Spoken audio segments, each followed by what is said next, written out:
जय हिंद दोस्तों। आप सभी दोस्तों का स्वागत करता हूं अपने YouTube चैनल सक्सेस पथ इन बिहार में।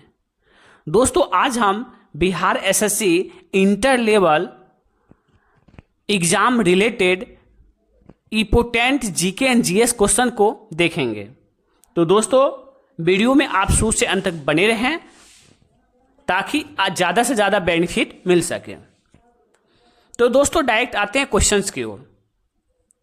तो पहला क्वेश्चन है, मोहनजोदड़ो का शाब्दिक अर्थ है। क्या है शाब्दिक अर्थ?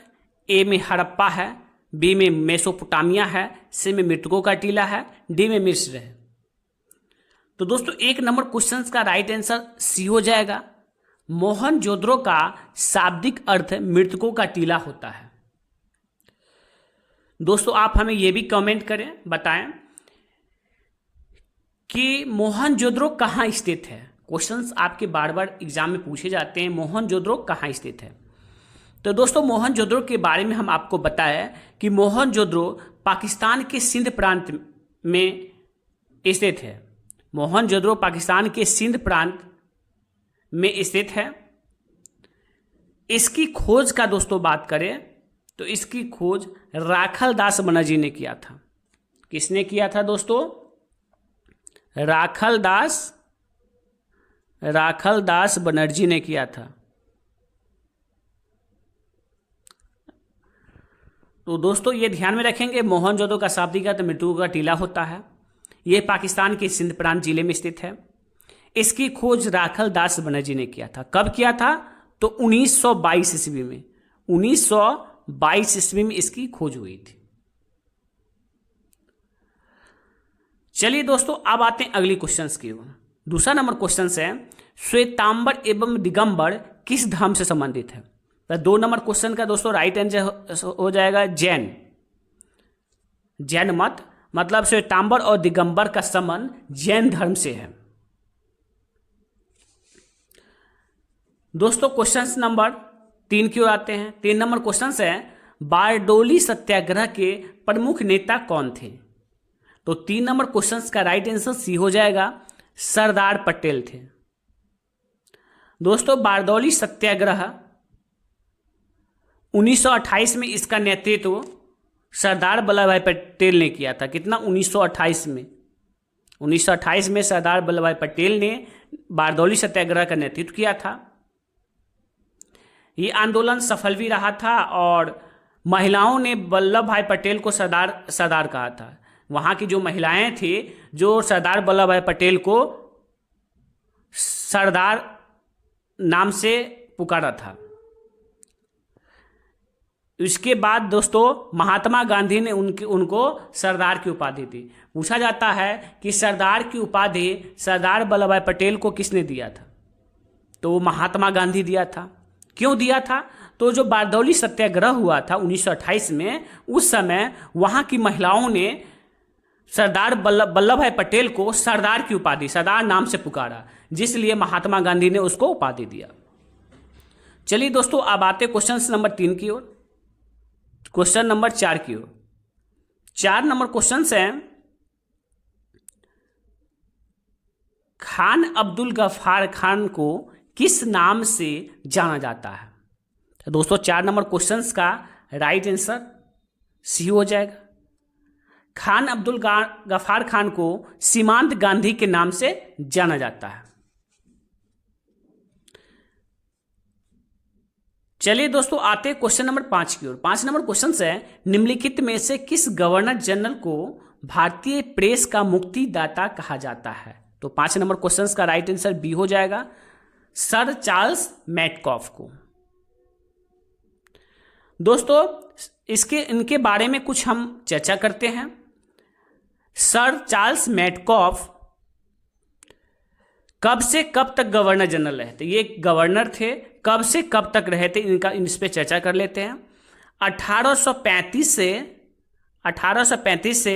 1836 ईस्वी के बीच ये भारत का गवर्नर जनरल रहे थे। ये क्वेश्चन आपको पूछा जाएगा कि सर चार्ल्स मैडकॉफ है जो भारत में गवर्नर जनरल कब बने थे, तो 1835 से 1836 ईस्वी तक ये भारत के गवर्नर जनरल रहे थे। दोस्तों इनका एक इम्पोर्टेंट फैक्ट और है कि सर चार्ल्स मैडकॉफ को प्रेस पूर्ण स्वतंत्रता, दोस्तों इसको क्या कहा जाता है, भारतीय प्रेस का मुक्तिदाता कहा जाता है। इनको क्या कहा जाता है, भारतीय प्रेस का मुक्तिदाता कहा जाता है, मुक्तिदाता कहा जाता है।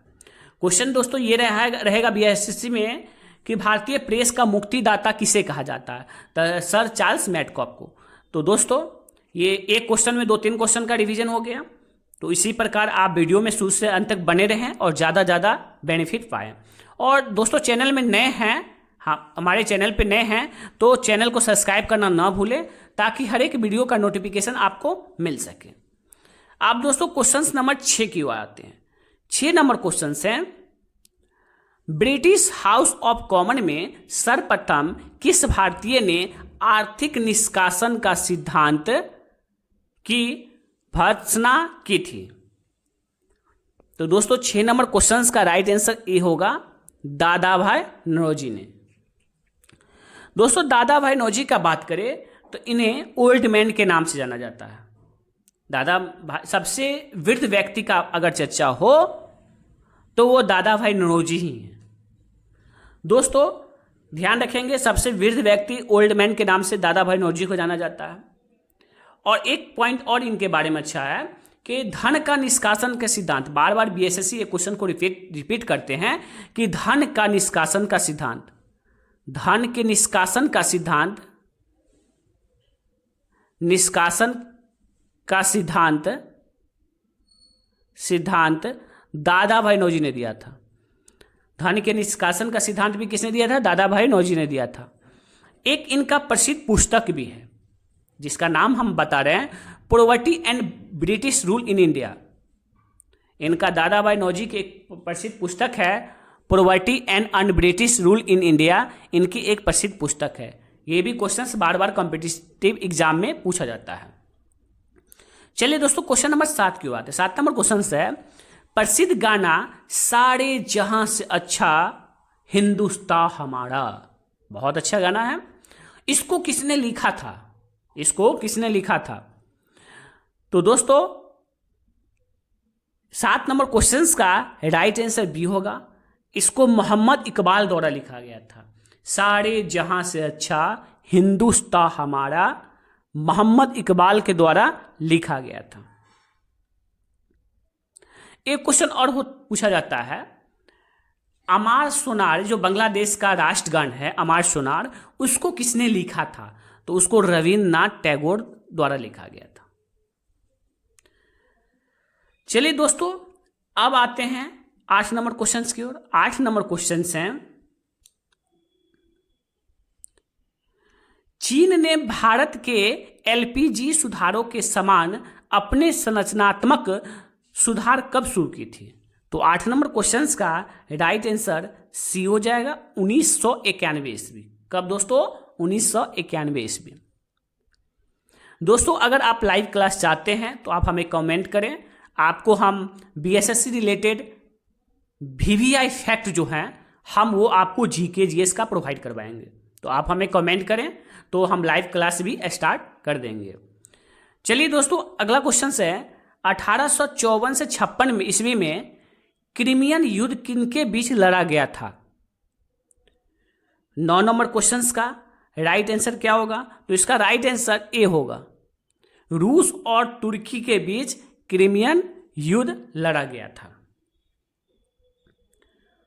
दोस्तों उसके बाद क्वेश्चन नंबर 10 की बात है। 10 नंबर क्वेश्चन है, भारत की संविधान सभा की संघ शक्ति समिति के अध्यक्ष कौन थे। भारतीय संविधान सभा की संघ समिति के अध्यक्ष कौन थे। तो दोस्तों 10 नंबर क्वेश्चन का राइट आंसर डी हो जाएगा, भारत की संविधान के संघ समिति का अध्यक्ष जवाहरलाल नेहरू थे। दोस्तों संविधान सभा का गठन का बात करें तो जुलाई 1946 में हुआ था। संविधान सभा का गठन का बात करें तो जुलाई 1946 में संविधान सभा का गठन किया गया था। इस बात को आप ध्यान में रखेंगे। दोस्तों संविधान सभा पर और कुछ इंपोर्टेंट फैक्ट पे हम चर्चा कर लेते हैं। जैसे संविधान सभा का गठन का बात कर लिए, प्रथम बैठक बार बार पूछा जाता है, संविधान सभा की प्रथम बैठक कब हुई? तो दोस्तों प्रथम बैठक का बात करें तो 9 दिसंबर 1946 को संविधान सभा की पहली बैठक हुई थी, जिसमें संविधान सभा का अस्थायी अध्यक्ष चुना गया था डॉक्टर सच्चिदानंद सिन्हा को। उसके बाद 11 दिसंबर 1946 को दूसरी बैठक हुई थी, जिसमें डॉक्टर राजेंद्र प्रसाद को संविधान सभा का अस्थायी अध्यक्ष चुना गया था।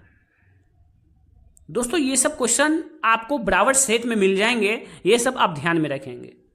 दोस्तों और पूछा जाता है कि संविधान को बनने में कितना समय लगा था? तो संविधान को बनने में 2 वर्ष 11 महीना और 18 दिन का समय लगा था। संविधान कब बनकर तैयार हुआ?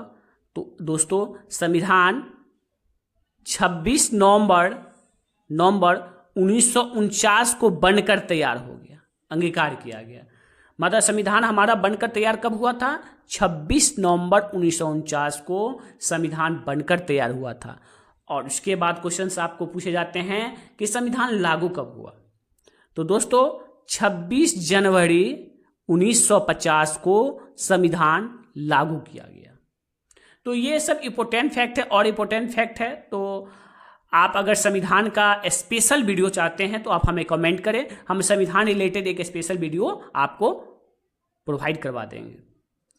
चलिए दोस्तों अगली क्वेश्चंस क्यों आते हैं, क्योंकि वीडियो बहुत लंबा हो जाता है, इसलिए हम डायरेक्ट क्वेश्चन पे ही बात करें। क्वेश्चन नंबर 11 है, भारतीय संविधान की प्रस्तावना में समाजवादी शब्द कहां जोड़ा गया? तो दोस्तों 11 नंबर क्वेश्चन का राइट आंसर बी होगा। 42वें संविधान संशोधन में समाजवादी शब्द को जोड़ा गया है। दोस्तों क्वेश्चन नंबर 12 क्यों आते हैं? 12 नंबर क्वेश्चन है, संसदात्मक शासन प्रणाली का प्रावधान भारतीय संविधान में किस देश से लिया गया? मतलब संसदीय जो प्रणाली है वो भारतीय संविधान में किस देश से लिया गया? तो 12 नंबर क्वेश्चंस का राइट आंसर सी हो जाएगा। ये संसदीय प्रणाली जो है ब्रिटेन के संविधान से लिया गया था। भारतीय संविधान में ब्रिटेन के संविधान से लिया गया था। दोस्तों इस पर भी चर्चा कर लेते हैं। अमेरिका से क्या लिया गया? तो भारत में मूल अधिकार या मौलिक अधिकार का बात करें तो वो अमेरिका के संविधान से लिया गया है। संसदीय प्रणाली ब्रिटेन के संविधान से लिया गया है और मूल अधिकार या मौलिक अधिकार जो है वो अमेरिका के संविधान से लिए गए हैं। नीति निर्देशक तत्व आयरलैंड के संविधान से लिए गए हैं। और दोस्तों इसमें आपातकाल का बात कर ले, आपातकाल का बात करें तो ये जर्मनी के संविधान से लिया गया है। कहां से? जर्मनी के संविधान से लिया गया है। चलिए दोस्तों अब आते हैं अगली क्वेश्चंस की ओर। 13 नंबर क्वेश्चन है, 1946 में भारतीय संविधान सभा के अंतरिम सभापति कौन थे? तो 13 नंबर क्वेश्चन का राइट आंसर ए हो जाएगा, सच्चिदानंद सिन्हा। कौन थे? सच्चिदानंद सिन्हा थे। अब आते क्वेश्चन नंबर 14 की ओर। 14 नंबर क्वेश्चन है, मौलिक अधिकार के परिवर्तन के लिए याचिका रिट जारी की जा सकती है। किसके द्वारा रिट जारी की जा सकती है?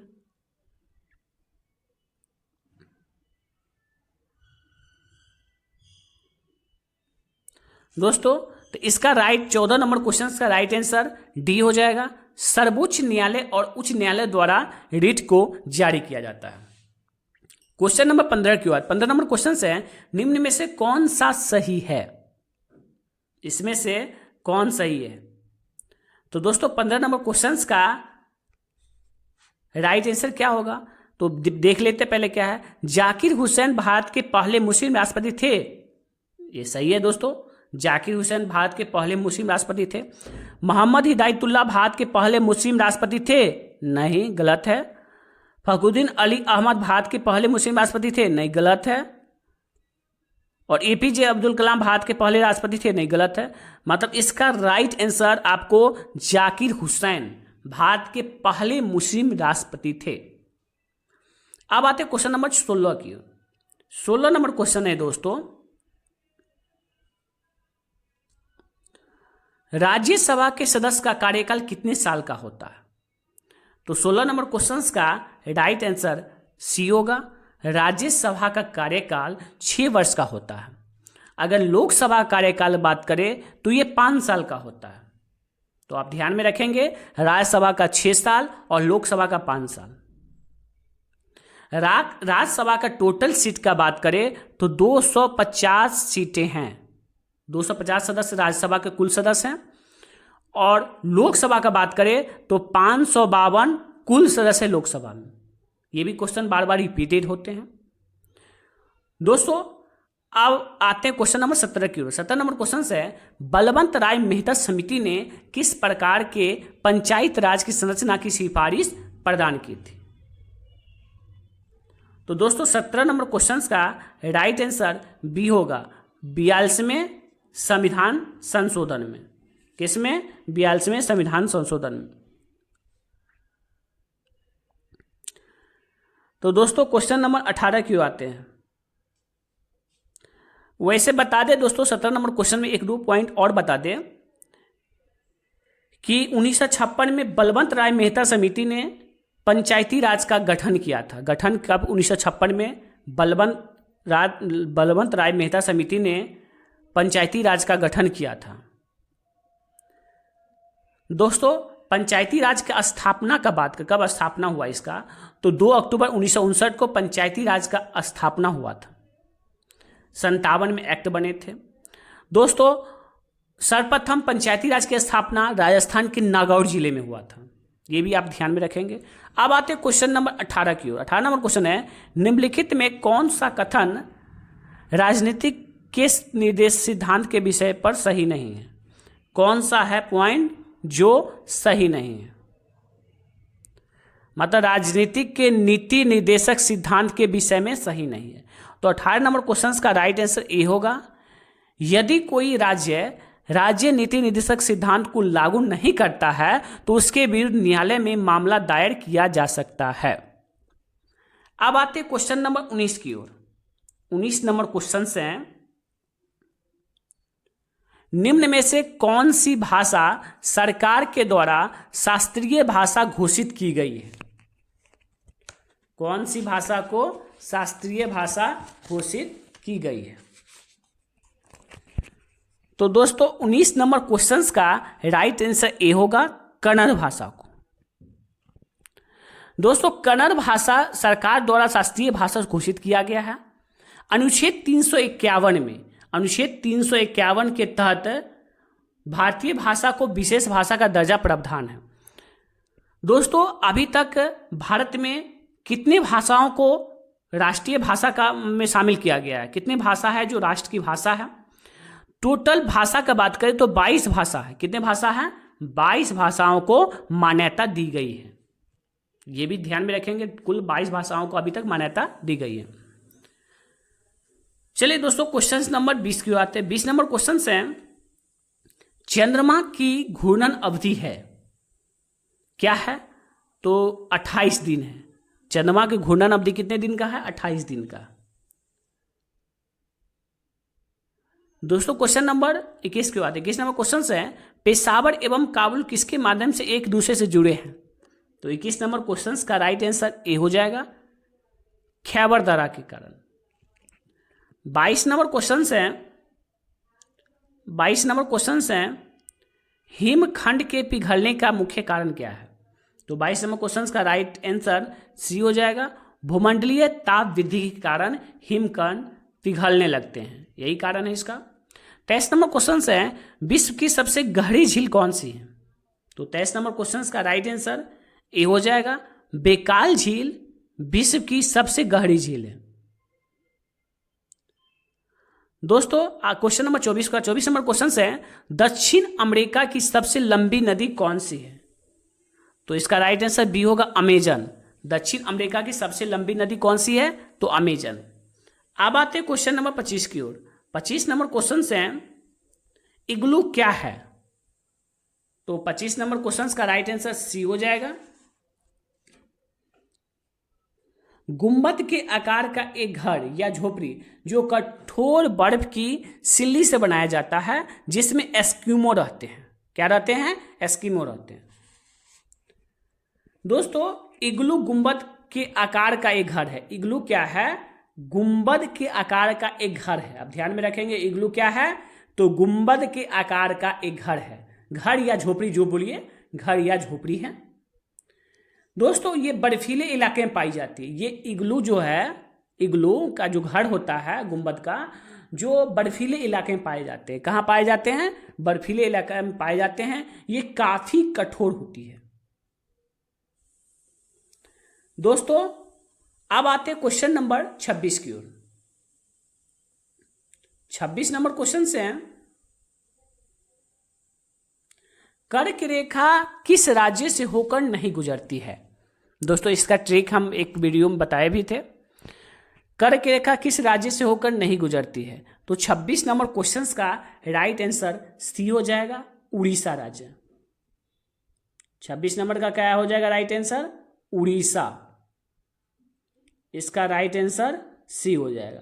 दोस्तों इसका एक हम शॉर्ट वीडियो बनाएंगे और शॉर्ट्स में हम डाल देंगे इसका जो भी कर्क रेखा का क्या ट्रिक है, तो आप उसे देख लेंगे तो आपका ये जो भी कर्क रेखा से इशू है वो समाप्त हो जाएगी। अब आते हैं क्वेश्चन नंबर 27 की ओर। 27 नंबर क्वेश्चन है, भारतीय मानक समय प्रधान मेरिडियन पर आधारित कहाँ से गुजरती है? तो 27 नंबर क्वेश्चन का राइट आंसर सी होगा, इलाहाबाद से गुजरती है। क्वेश्चन नंबर 28 है, सांख्यिकी और कार्यक्रम कार्यान्वयन मंत्रालय द्वारा 2016-17 के लिए दिए गए बागवानी आंकड़े के अनुसार सबसे बड़ा फल उत्पादक भारतीय राज्य कौन सा है? तो दोस्तों 28 नंबर क्वेश्चन का राइट आंसर क्या होगा? ए हो जाएगा, आंध्र प्रदेश राज्य। अब आते क्वेश्चन नंबर 29 की ओर। 29 नंबर क्वेश्चन है, निम्न में से कौन सा कथन हरित क्रांति के बारे में सही नहीं है? तो दोस्तों 29 नंबर क्वेश्चन का राइट आंसर डी होगा, यह केवल चावल उत्पादक का सफल रहा। गलत है। देखिए दोस्तों ये 1966 में खरीफ ऋतु में हुआ था। हरित क्रांति कब आया था? 1966 में हरित क्रांति आई थी। इसका लाभ प्रारंभिक अधिक उपज देने वाली बीजों के उपयोग हुआ। सही है। प्रारंभ में इसका लाभ पंजाब, हरियाणा, पश्चिमी उत्तर में प्रदेश को मिला। ठीक है, सबसे पहले पंजाब, हरियाणा और पश्चिमी उत्तर प्रदेश को ही मिला था। तो ये तीनों कथन सही है और ये जो डी नंबर क्वेश्चन है, ऑप्शन हैं, वो गलत हैं। चलिए दोस्तों आते हैं क्वेश्चन नंबर 30 की ओर। 30 नंबर क्वेश्चन है, 2001 से 11 के दशक में भारत निम्नलिखित राज्यों में से किसमें सर्वाधिक जनसंख्या वृद्धि दर रहा है? तो 30 नंबर क्वेश्चन का राइट आंसर सी होगा, मेघालय राज्य में। 31 नंबर क्वेश्चन है, निम्न में से किसके कारण राष्ट्रीय आय के चक्राकार प्रवाह का आकार घटता है? तो 31 नंबर क्वेश्चन का राइट आंसर डी हो जाएगा, आयत के कारण। 32 नंबर क्वेश्चन है, कौटिल्य के अर्थशास्त्र के अनुसार निम्नलिखित में से कौन सा राज्य के करों की वसूली के लिए जिम्मेदार था? तो 32 नंबर क्वेश्चन का राइट आंसर डी हो जाएगा, नागरिक। 33 नंबर क्वेश्चन है, गालिब थे, गालिब क्या थे? तो 33 नंबर क्वेश्चन का राइट आंसर ए होगा, गालिब एक कवि थे। क्या थे? कवि थे। दोस्तों गालिब के बारे में अगर नहीं जानते हैं तो बता दें हम कि मिर्जा गालिब, उसका नाम है मिर्जा गालिब, उर्दू और फारसी भाषा कवि थे। इसका पूरा नाम गालिब है, इसलिए कन्फ्यूजन बहुत सारे छात्रों को हो रहा होगा। तो इसका पूरा हम बता दें, इसका पूरा नाम मिर्जा गालिब है। मिर्जा गालिब है, जिसे उर्दू और फारसी के लिए जिसे उर्दू एवं फारसी के लिए फारसी भाषा के कवि थे। ये किस भाषा के कवि थे? उर्दू एवं फारसी भाषा के कवि थे। दोस्तों ये किसके शासनकाल में रहते थे? ये भी क्वेश्चन पूछा जाता है कि जो गालिब थे, मिर्जा गालिब, किसके शासन या किसके दरबार में रहते थे? तो बहादुर शाह जफर के दरबार में ये रहते थे। किसके दरबार में? बहादुर शाह जफर के दरबार में रहते थे। अब आते क्वेश्चन नंबर 34 के। 34 नंबर क्वेश्चन है, भारत का जीव मंडल रिजर्व नंदा देवी किस राज्य में अवस्थित है? तो 34 नंबर क्वेश्चन का राइट आंसर ए हो जाएगा, उत्तराखंड में स्थित है। नंदा देवी जो है उत्तराखंड में स्थित है। दोस्तों ये क्वेश्चंस और इम्पोर्टेंट हो जाते हैं। इनको यूनेस्को द्वारा विश्व विरासत स्थल भी घोषित किया गया है। नंदा देवी जो भारत का जीव मंडल जो है वो उसको यूनेस्को द्वारा विश्व विरासत स्थल भी घोषित किया गया। कब किया गया? तो 1988 ईस्वी में घोषित किया गया। अब आते क्वेश्चन नंबर 35 की ओर। 35 नंबर क्वेश्चन है, अंतर्राष्ट्रीय मजदूर दिवस कब मनाया जाता है? तो 35 नंबर क्वेश्चन का राइट आंसर बी हो जाएगा, 1 मई को अंतर्राष्ट्रीय मजदूर दिवस मनाया जाता है।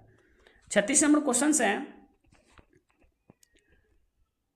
कौन सा कथन घराना उस नृत्य शैली के आध्यात्मिक पहलुओं पर अधिक ध्यान देता है? तो इसका राइट आंसर सी हो जाएगा, लखनऊ। 37 नंबर क्वेश्चन है, उस वैज्ञानिक का नाम बताएं जिसने प्रथम बार टीके की खोज की थी। बहुत इजी क्वेश्चन, बहुत अच्छा क्वेश्चन दोस्तों। टीके की खोज सर्वप्रथम किसने किया था? 37 का सी, एडवर्ड जेनर ने। दोस्तों क्वेश्चन को घुमा दिया है, इसमें डायरेक्ट दे देता कि टीके की खोज किसने किया, ये डायरेक्ट हो गया, और थोड़ा घुमा दिया, उस वैज्ञानिक का नाम बताया जिसने प्रथम बार टीके की खोज की। तो एडवर्ड जेनर ने टीके की सर्वप्रथम खोज किया था। अब आते क्वेश्चन नंबर 38 की ओर। 38 नंबर क्वेश्चन है, कोशिका भित्ति कोशिका में अनुपस्थिति होती है क्या? तो 38 नंबर क्वेश्चन का राइट आंसर बी हो जाएगा, जंतु। कोशिका भित्ति कोशिका में अनुपस्थित जंतु होती है। 39 नंबर क्वेश्चन है, उपास्थि एक डैश संयोजी उत्तक है। तो इसका राइट आंसर सी हो जाएगा, कोमल। उपास्थि एक कोमल संयोजी उत्तक है।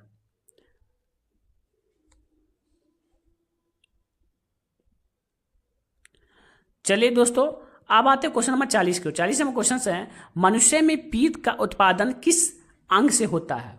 तो 40 नंबर क्वेश्चन का राइट आंसर सी हो जाएगा, जिगर से होता है। पीत का मानव शरीर में पीत का उत्पादन किससे होता है? लीवर से। किससे होता है? लीवर से। लीवर मानव शरीर का सबसे बड़ा ग्रंथि भी है। लीवर क्या है? मानव शरीर का सबसे बड़ा ग्रंथि है। यह एक पीले भूरे रंग का द्रव होता है जो वसा पाचन में सहायता करता है। क्या करता है? ये वसा पाचन में सहायता करता है। चलिए दोस्तों, क्वेश्चन नंबर 41 के। 41 नंबर क्वेश्चन है, रुधिर परिसंचरण तंत्र की खोज किसने किया था? तो 41 नंबर क्वेश्चन का राइट आंसर सी हो जाएगा, विलियम हार्वे ने। मतलब जो ब्लड का जो आरबीसी ब्लड का जो खोज किया था वो विलियम हार्वे ने किया था। दोस्तों क्वेश्चन नंबर अब 42 को आते हैं। 42 नंबर क्वेश्चन है, गले के उत्तर तलीय मध्य रेखा पर चपटी हड्डी का नाम बताएं। तो 42 नंबर क्वेश्चन का राइट आंसर डी हो जाएगा, ब्रेस्ट बोन। 43 नंबर क्वेश्चन है, निम्नलिखित में कौन सा आपको एक व्युत्क्रम वर्ग बनाने देता है जो एक आधार वर्ग से अधिक विशेषताओं को आनुवांशिक रूप से प्राप्त होता है? तो 43 नंबर क्वेश्चन का बी हो जाएगा, बहु इसका राइट आंसर क्या हो जाएगा 43 नंबर का? बी हो जाएगा। अब आते हैं क्वेश्चन नंबर 44 की। 44 नंबर क्वेश्चन क्या है? पोलियो तथा चेचक की बीमारियां के होने का कारण क्या है? तो 44 नंबर क्वेश्चन का राइट आंसर सी हो जाएगा, विषाणु के कारण। चेचक जो होता है, चेचक शिलता, जिसको बड़ी माता या स्मॉल पॉक्स के नाम से भी जाना जाता है। चेचक को किस नाम से जाना जाता है? ध्यान में रखेंगे, चेचक को बड़ी माता या स्मॉल पॉक्स के नाम से भी जाना जाता है। यह एक विषाणु जनित रोग है। पूछेगा चेचक कौन सा रोग है, तो यह एक विषाणु जनित रोग है जो किसके द्वारा, किसके कारण से होती है? तो ये चेचक जो होता है वायरस के कारण होती है, वायरस के कारण होती है, ध्यान में रखेंगे। क्वेश्चन नंबर 45 है, वह पादप है जिसमें बीज फलों के भीतर होती है। तो 45 नंबर क्वेश्चन का राइट आंसर ए होगा, एंजियोस्पर्म। जैसे हमारे सर्वाधिक परिचित पौधे हैं, किसके किसमें कौन कौन पौधे में होते हैं बता देते हैं आपको। इसमें जैसे मटर में, आम में, नारियल में, गेहूं में, चावल में आवृत बीज वर्ग इसमें पाए जाते हैं। 46 नंबर क्वेश्चन है, क्वाशियोकर बीमारी किस रोग की कमी के कारण होता है? तो 46 नंबर क्वेश्चन का राइट आंसर सी होगा, प्रोटीन की कमी के कारण होता है। क्वेश्चन नंबर 47 को आते हैं। 47 नंबर क्वेश्चन है, ऊपरी वायुमंडल की ओजोन परत निम्न में से मुख्यतः किसके द्वारा नष्ट हो रही है? तो 47 नंबर क्वेश्चन का राइट आंसर बी हो जाएगा, क्लोरोफ्लोरोकार्बन के कारण नष्ट हो रही है। क्वेश्चन नंबर 48 है, भार का एसआई मात्रक क्या है? तो भार का एसआई मात्रक क्या होता है? न्यूटन होता है। इसे डब्ल्यू से प्रदर्शित किया जाता है, इसे डब्ल्यू से प्रदर्शित किया जाता है। दोस्तों 49 नंबर क्वेश्चन है, स्थिर गति के साथ वृत्ताकार पथ में चल रही वस्तु की त्वरण क्या होता है? तो 49 नंबर क्वेश्चन का राइट आंसर ए होगा, चर त्वरण। 50 नंबर क्वेश्चन है, कोई स्थिर बल किसी वस्तु पर 100 सेकेंड के लिए काम कर रहा है जो वेग का मान 18 किलोमीटर प्रति घंटा से 36 किलोमीटर प्रति घंटा कर देता है, बल का मान ज्ञात करें। तो इसके लिए दोस्तों आपको सूत्र मालूम रखना पड़ेगा कि इसका सूत्र क्या होता है। तो दोस्तों इसका जो सूत्र है, F बराबर P2 माइनस P1 बटे T होता है। ये सूत्र पे अगर बैठा देते हैं मान को तो आपका निकल जाएगा। जैसे आपका P2 कितना हो गया? 36 किलोमीटर पर आवर्स, 36 किलोमीटर पर आवर्स। आपका P1 क्या हो गया? P1 आपका हो गया 18 किलोमीटर पर आवर्स, 18 किलोमीटर पर आवर्स। उसके बाद इसको मीटर पर, सबसे पहले इसको क्या करेंगे आप? मीटर प्रति सेकंड में कन्वर्ट कर लेंगे, इसको मीटर प्रति सेकंड में कन्वर्ट कर लेंगे। उसके बाद मान पुट करेंगे तो मान आ जाएगा। जैसे ही मीटर प्रति सेकंड में अगर पुट करते हैं तो आपको कितना आ जाएगा? P2 10 आ जाएगा, और उसके बाद P1 5 आ जाएगा, और इसको टाइम कितना हो जाएगा? इसको 100 से करेंगे तो ये हमारा हो जाएगा 0.05 न्यूटन। ये मेरा आंसर हो जाएगा। दोस्तों आप निकालेंगे, बहुत इजी क्वेश्चन है। इसमें आप ट्रिक आपको अगर मालूम हो गया तो आप सूत्र के अनुसार से आप इसे बैठा के निकाल सकते हैं, ज़्यादा हार्ड नहीं है। अब दोस्तों क्वेश्चन नंबर 51 नंबर क्वेश्चन है। दोस्तों 51 नंबर क्वेश्चन है, बैगनी रंग के प्रकाश की तरंगदैर्घ्य लगभग क्या होती है? तो 51 नंबर क्वेश्चन का राइट आंसर सी होगा, 455 की power -390 newton metre. 52 number question दोस्तों, तापमान बढ़ने पर ध्वनि पर क्या प्रभाव पड़ता है? तो इसका राइट आंसर दोस्तों होगा, ये बढ़ती है। तापमान बढ़ने पर ध्वनि क्या है? बढ़ती है। दोस्तों 53 नंबर क्वेश्चन है, ऊष्मा का एसआई मात्रक क्या है? तो इसका राइट आंसर सी हो जाएगा, ऊष्मा का एसआई मात्रक जूल होता है। ऊष्मा का एसआई मात्रक क्या होता है दोस्तों? जूल होता है। क्वेश्चन नंबर 54 क्यों आता है? 54 नंबर क्वेश्चन है, आसमान का नीला रंग होने का कारण क्या होता है? तो इसका राइट आंसर बी हो जाएगा, प्रकाश का परिकिरण के कारण आसमान का रंग नीला होता है। ध्यान रखेंगे, प्रकाश का परिकिरण के कारण आसमान का रंग क्या होता है? नीला होता है। 55 नंबर क्वेश्चन है, वैद्युत रासायनिक प्रक्रिया जो एनोड पर होती है। तो इसका राइट आंसर दोस्तों 55 नंबर क्वेश्चन का राइट आंसर ए हो जाएगा, ऑक्सीकरण के कारण। एनोड पर प्रतिक्रिया ऑक्सीकरण है और कैथोड पर अपचयन है। ध्यान में रखेंगे दोस्तों, दोनों क्वेश्चन बार बार रिपीटेड होते हैं। एनोड पे जो प्रतिक्रिया है वो ऑक्सीकरण है, एनोड पर जो प्रतिक्रिया ऑक्सीकरण है, और जो कैथोड पे प्रतिक्रिया है वो उपचयन है या अपचयन है। ये क्वेश्चंस बार बार कभी ऑक्सीकरण का कभी अपचयन का ये पूछा जाता है। दोस्तों एनोड पे सकारात्मक होते हैं, एनोड पे क्या होते हैं? एनोड पे सकारात्मक होते हैं और कैथोड पे नकारात्मक होते हैं। ये क्या होते हैं? सकारात्मक होते हैं मतलब प्लस होते हैं, ये नकारात्मक होते हैं मतलब माइनस होते हैं। चलिए दोस्तों क्वेश्चन नंबर 56 की ओर आते हैं। 56 नंबर क्वेश्चन है और लास्ट क्वेश्चन आज का है, क्योंकि वीडियो बहुत लंबा हो जाएगा। दोस्तों जैसा भी वीडियो जो भी आपको चाहिए आप हमें कमेंट करें, हम उस टाइप से हम वीडियो बनाएंगे और आपको ज़्यादा से ज़्यादा लाभ प्रोवाइड करवाएंगे। दोस्तों मेरा उद्देश्य है कि सभी के पास हर एक चीज़ प्रोवाइड हो जाए, जहां जिसकी ज़रूरत है उसको हम पूरा करने के लिए अग्रसर रहेंगे। 56 नंबर क्वेश्चन है, तापमान और दबाव की समान परिस्थितियों में सभी गैसों के समान आयतनों में अणुओं की समान संख्या होती है, यह किसके कारण होती है? तो 56 नंबर क्वेश्चन का राइट आंसर बी हो जाएगा, एवोगैड्रो का नियम के कारण। किसके कारण? एवोगैड्रो के नियम के कारण होती है। तो दोस्तों अभी तक चैनल में नए हैं तो चैनल को सब्सक्राइब कर लें और बेल आइकन को दबाना ना भूलें, ताकि हर एक वीडियो का नोटिफिकेशन आपको सबसे पहले मिल सके। और वीडियो को ज़्यादा से ज़्यादा दोस्तों को शेयर करें। Thank you for watching. फिर मिलते हैं नेक्स्ट वीडियो में। जय हिंद, जय भारत।